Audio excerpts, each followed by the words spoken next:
Tensura What If? Silver Timeline by CBCTEBAS Chapter 55 Rematch with the Great Spirits. Rimuru walked past the gate with Runa and Agni following behind. Behind them, Velgrund and Velzard also came to watch the results of their students' thousand-year training. Spirits of fire and water elements fill the void of space, with most of them being as strong as Ifrit-class spirits and the powerful ones having the strength of S-. A rank that Agni and Runa only managed to overcome after being named by Rimuru. Both of their expressions did not show fear for what was to come. Rimuru after all wasn't the only one that wanted them to have a rematch. They also wanted to clean up their names as well as the name of their lord and master. Not to mention, their trainer, the one who showed them how powerful they can be, will also be watching them fight. If they feel fear from these spirits, then they aren't worth anything. Even to themselves, they would admit to be useless trash. Once the spirits noticed their arrival, they didn't attack them. Instead, they started to move towards the great spirits, seemingly guiding them towards their master. And with Rimuru's group following them, they arrived in front of the great spirits. The sun and the water planet with an orbital moon. The great spirit of fire and water. Welcome again, O overseer of the multiverse. A voice echoed in their minds. It originated from the sun. Its tone welcomes an old visitor, with a hint of amusement from noting Agni and Runa behind Rimuru. Not only the scorched dragon. Even the frost dragon has come to meet us. Water spoke with a somewhat pleased tone. Unlike fire that immediately looked for the two, water's attention was captured by the two siblings of their creator.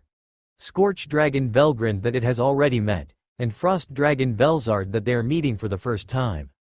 So you two are the great spirits that Velgrund talked about. Velzard spoke and scanned the two. Her eyes flickered towards the moon for a bit before ignoring it. She sensed their strength. In terms of quality, they could still be ranked as one of the strongest in the cardinal world. This is them weakened, oh my. Velzard placed a hand to her cheek. They must have been at least our level in their heyday, right Velgrund?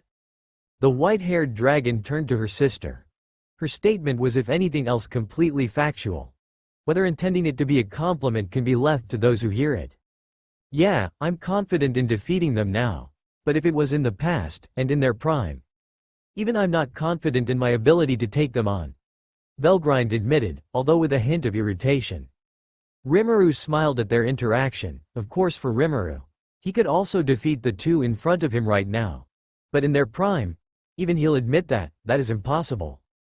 At least without proper preparations and sacrifices. Rimuru grinned. To be praised by two true dragons, isn't today a joyous one? Fire, water happily told.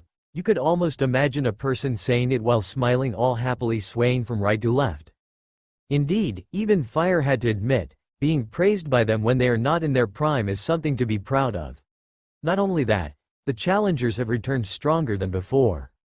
Oh, you are right. Water finally noticed the two. It wasn't until now that it finally clicked why they were here. So they plan on challenging us today. Water was even more in a greater mood. Both Agni and Runa took this as a sign to finally step forward and speak. Noticing their resolve, Rimuru and the others smiled and took a few meters back. Closing in on the two great spirit, the two subordinates of Rimuru finally spoke. Great spirit of fire and water, Agni started. Firstly, we would like to apologize for our tactical retreat 1,000 years ago.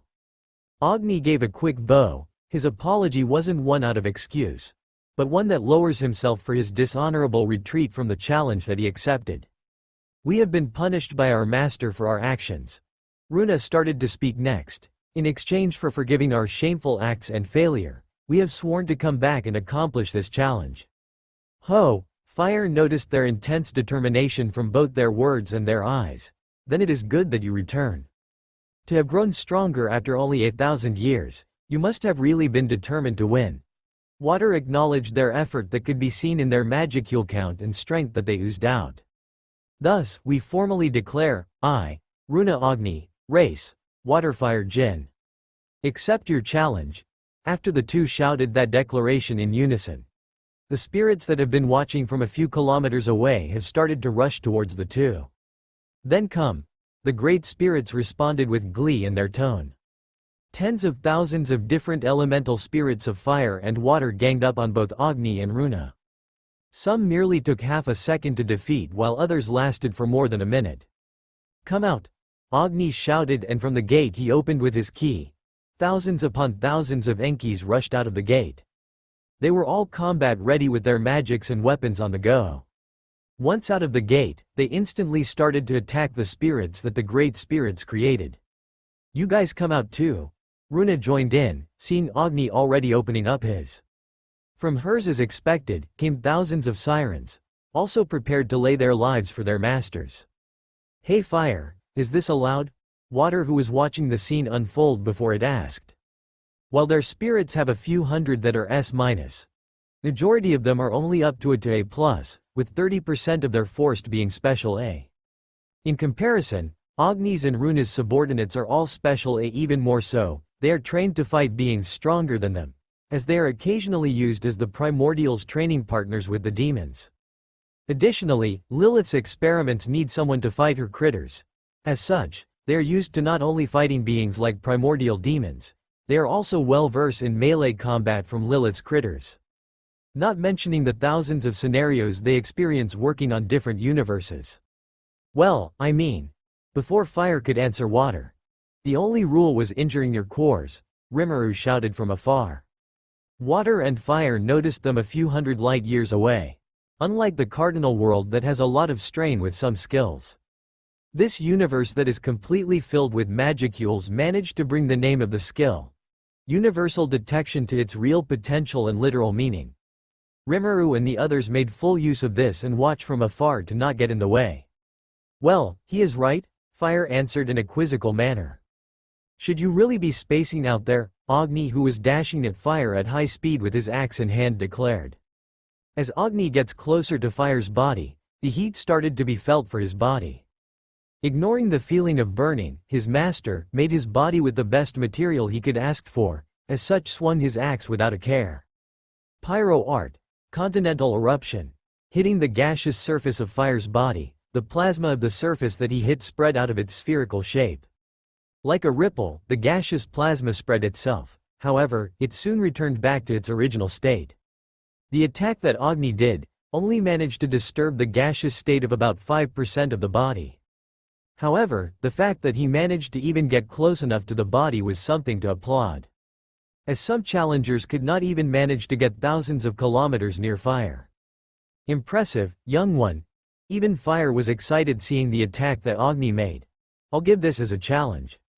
From the gaseous body of the sun, a part of the surface started to swirl in a type of tornado shape. Soon, the swirling took a form of a plasma serpent with a width of hundreds of kilometers, and a length that is currently unknown how long it can extend, but from appearance, it could go several thousand kilometers minimum. "Feast on him, Plasma Hydra." The serpent roared. As it did, it created a plasma breath that would incinerate everything that touches it. Proof being, the spirits that were in the direction it roared vanished, and this trail lasted for a few hundreds of kilometers. Obviously it wouldn't be easy. Agni sighed as he flew around being chased by the serpent. "Come then. Let's see you taste this blade." Agni turned and rushes towards the serpent. The serpent roared with its breath in response, and the two clashed. Not here." Runa mumbled as she drew her bow again and fired at the water planet of Water's body. Firing of several arrows from her bow, she was doing process of elimination, trying to find the core in a different manner from Agni. While Agni was trying to brute force his way through until he gets to the core, Runa was shaving of locations that the core was not located. Surrounding her is the spherical water barrier that she learned from Rain. Additionally, the strongest of her sirens were also guarding her outside the sphere. "You must be confident in that barrier to not move there." Water started to speak. It had been silently watching, trying to figure out Runa's intention. Water directed the S-water spirit towards Runa, ignoring the other sirens blocking their way and damaging them slowly. Runa only gave them a passing glance before continuing to fire at Water's body. The spirits crashed into another barrier, different from the one the elite sirens are protecting. In front of them, 1,000 sirens are all in a spherical formation. With their hands outstretched, you can notice a thin film surrounding and connecting them all. Spirit water magic. Spherender, spherical prism. The sirens all said in unison. After the S- spirits continue to bang the barrier, the other sirens outside the barrier have finally managed to caught up, thus diverting the attention of the S- spirits for a bit. Those arrows should be enough. Runa lowered her bow, carrying it with her left hand. She outstretched her right hand at the water planet. Then she closed her fist. The water, from the surface of the planet, started to freeze. From the points where Runa's arrows were directed, the arrows break down and started to freeze its surroundings. "Well, aren't you getting too comfortable there?" Hearing Water's comment, Runa moved out of the sphere where she was staying. A second later, a water spirit, unlike anything Runa or anyone has ever seen before, smashed through all the barriers and broke in, smashing the place Runa was originally on just a second ago. "This one is my favorite," Water spoke in a cheeky bragging manner. "It's somewhat my masterpiece, a bona fide S-rank spirit, the Agua Soldier." The spirit was tall, not as tall as the Plasma Hydra, but it was 100 kilometers in size. "What is with all of your fixation in giant spirits?" Runa commented as she looked at Agni trying to hack away at the serpent. "Everyone, spread out and take care of the others." Runa ordered the surviving sirens to escape. "They'll merely be liability after all. Not worth wasting subordinates for nothing." "Well, that hurts to hear." Water heard Runa's comment on the soldier spirit's size. "Fine then, here you go." The soldier started to shrink. While saying shrink, it was still a full 10 kilometer in height. "I guess that's better than nothing." Runa opened fire with her bow, Frostbite. The arrow flew faster than it ever did 500 years ago. The last time Rimuru saw it, compared to before, it was hundreds of times faster now. However, the soldier was faster. Before it even gets any closer to the soldier, it was already in front of Runa, preparing to pierce her with the trident in its hand. Tisk! Runa activated a magic up close to counter the strike. Cryo Art. Cocytus Embrace. The trident that caught the attack started to freeze extremely fast. Noticing it, the soldier threw the trident away before it reaches his hands. "Good choice." Runa complimented as mist started to surround her. The soldier rushed in for a punch but was left with an illusion, and from his fist started to freeze.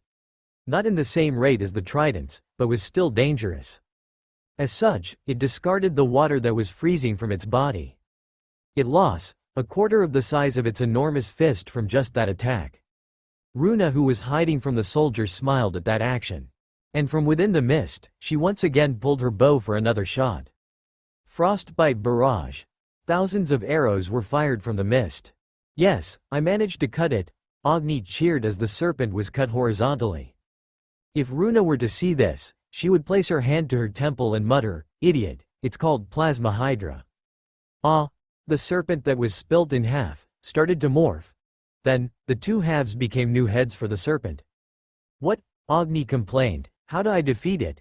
He gripped his axe tightly as he once again rushes to hack at the serpent. What he didn't notice is the legendary grade axe, Inferno, has been flickering in glow for some time now. As Agni evades and cuts some part of the two-headed serpent, he was caught off guard by one of its head, taking a direct hit from one. Additionally, the other head joined in and gave a full-scale breath as well. "Shit!" Agni cursed inside. Then, he noticed something. The plasma never managed to reach him, not even the heat.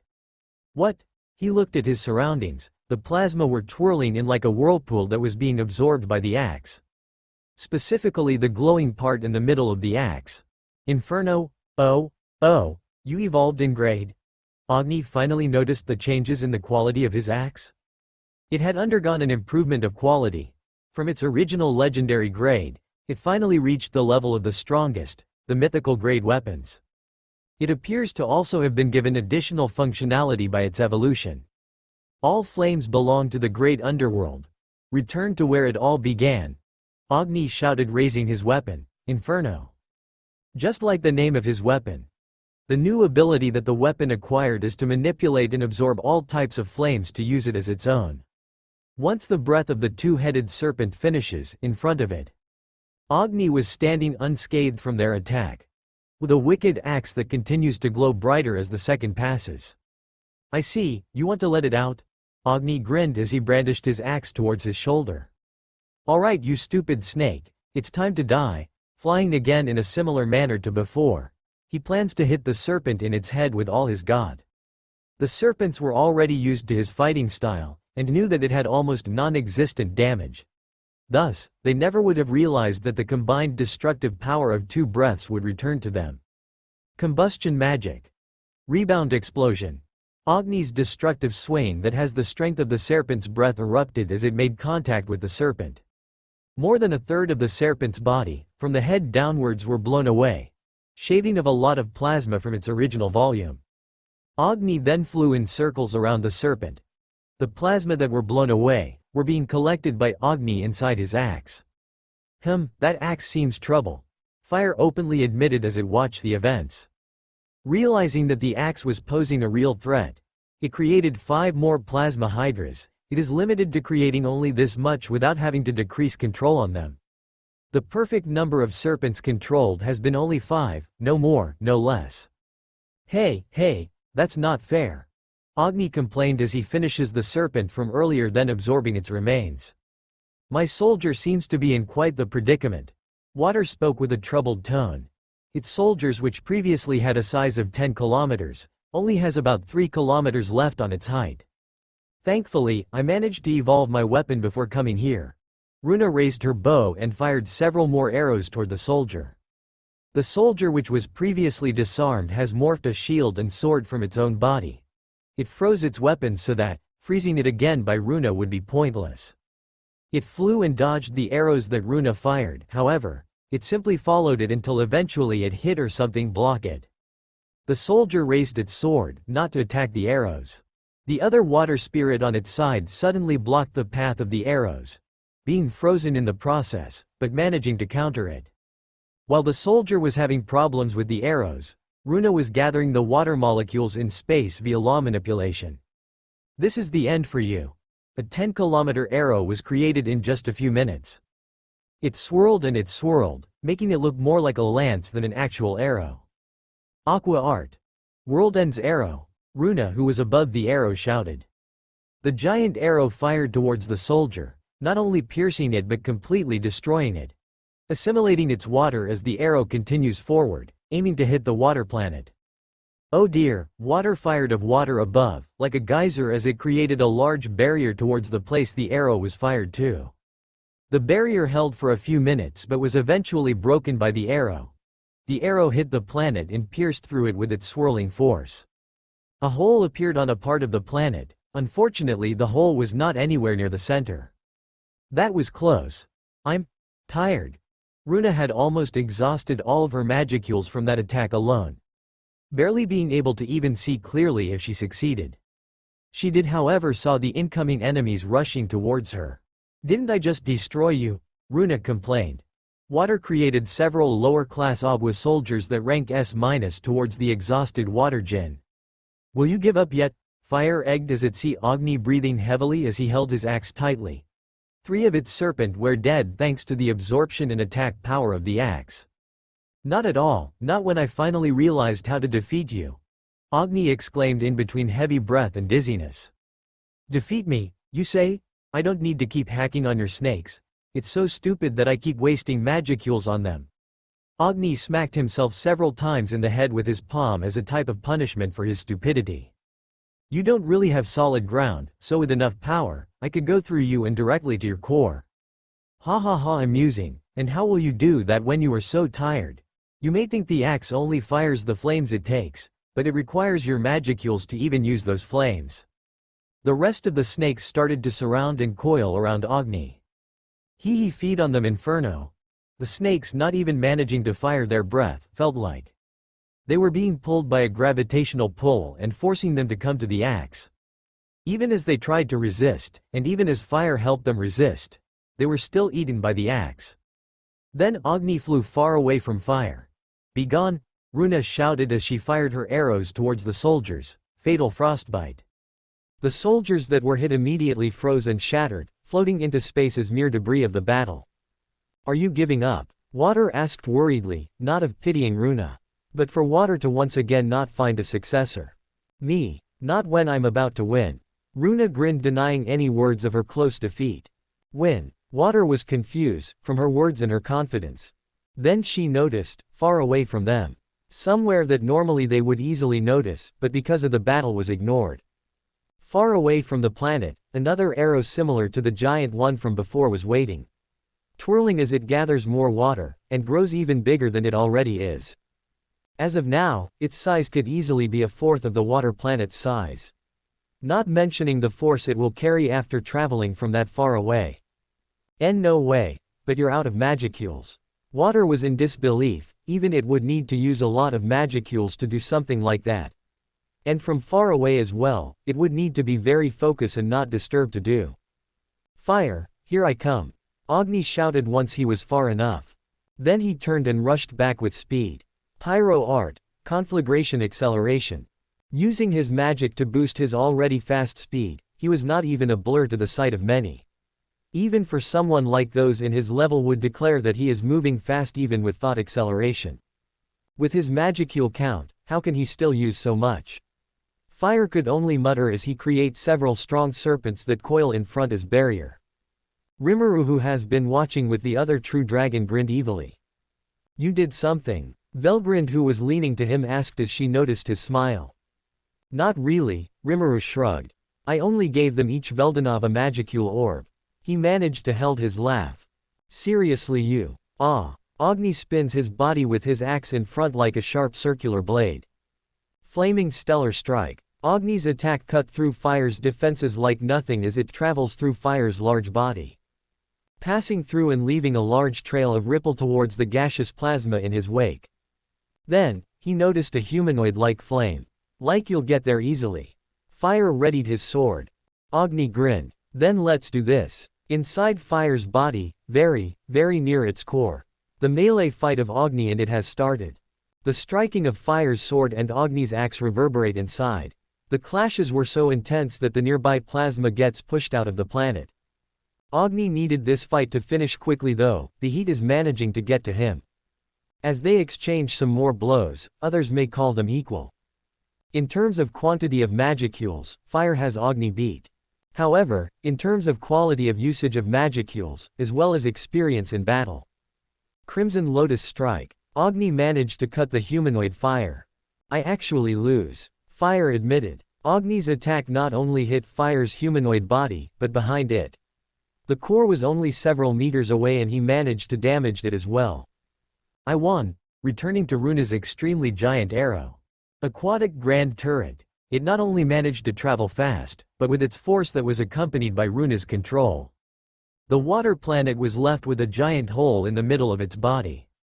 The only problem was, there's no core. Runa muttered, surprised and bewildered. Too bad. Water started to attack her in her moment of her confused state. Runa escaped and dodged as she pondered. She felt like she was missing something very important. Then she recalled what it was. She turned her head. Water noticed this, and moved before Runa did. The water from the planet started to move to the moon. The core is in the moon. Runa rushed towards the moon. Beside her are the several streams of water rushing in to protect it. But before they could come, Runa already managed to land on the moon. Freeze all ice. A female water spirit with a lot of magicules attack Runa with water tendrils, using them like whips that it can control without holding it. It held Runa's limbs, bringing her up, away from the ground where she would cast the spell. The water that was traveling to cover the moon finally arrived and filled the outside of the moon with water.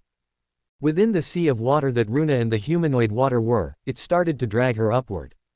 Runa smiled. Using water manipulation, she took control of the water and released herself from the restraints. Runa smirked as she saw the water spirit attack her again with the water tendril. Hey, it's already too late for that. Cocytus. Ice Age. The sea that fills the entire moon's surface all froze into ice. Solid hard ice that is difficult to destroy. Not only that, the freezing effect started to spread inward the moon. Like tree roots crawling on the ground to gain more influence, what they were searching for was the core of water. They keep moving deeper and deeper, simply spreading and taking more root. As they do go deeper, they leave a lot of damage to their surroundings, making cracks and completely crumbling the surface of the moon itself. Until finally it reached the core. The moment it touched it, it changed shape into a spear and pierced it. There, an injury in your core.